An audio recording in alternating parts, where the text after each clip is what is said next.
Jungle.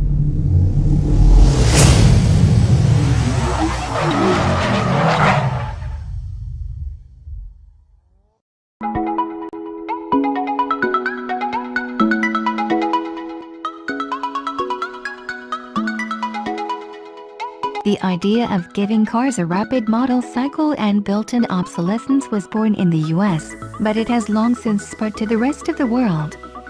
Few mainstream models are still in production by the time the earliest versions of a generation reach their 8th birthdays, and there likely will have been one or more facelifts or refreshes squeezed into that brief span. The first rule of automotive marketing remains, as always, that this year's car is the best one. Morgan claims that the 4/4 has been in production for longer than any other car in the world, having been first launched in 1936. Its name referenced the fact that it had both the 4-cylinder engine and the then novel, to Morgan, layout of a wheel in each corner, earlier Mokis being exclusively 3-wheelers. Engines have changed through the ages. Morgan has always been agnostic when it comes to power plans.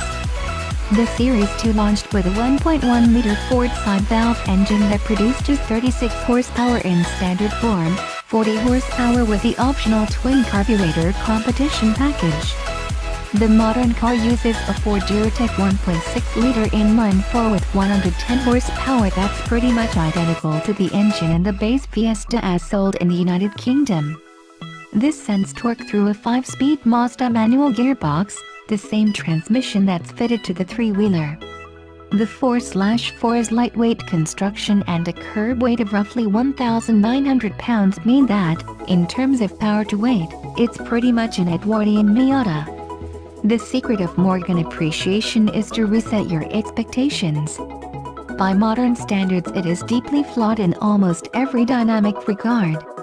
But those imperfections add up to something completely different from anything else on the road, and, once you get accustomed to some of its most egregious foibles, something that is utterly compelling. While many automakers try to dress themselves in contrived tradition, Morgan wears the real thing. Visitors flock to the Malvern factory to see cars being built using techniques unchanged since its foundation, the company boasting that some workers are 5th and even 6th generation employees. And, for all its faults, the 4/4 remains the glorious exemplar of the brand. Morgan hasn't sold any of its four-wheeled models in the United States since the Euro 8's exemption from smart airbags lapsed in 2008, but it is contemplating a return. As we told you last year, the company is seriously looking at bringing back some of its older models under the exemption in the Fast Act for replicas of cars over 25 years of age. Let's hope that happens, but let's also hope that, if it does, Morgan doesn't change a thing.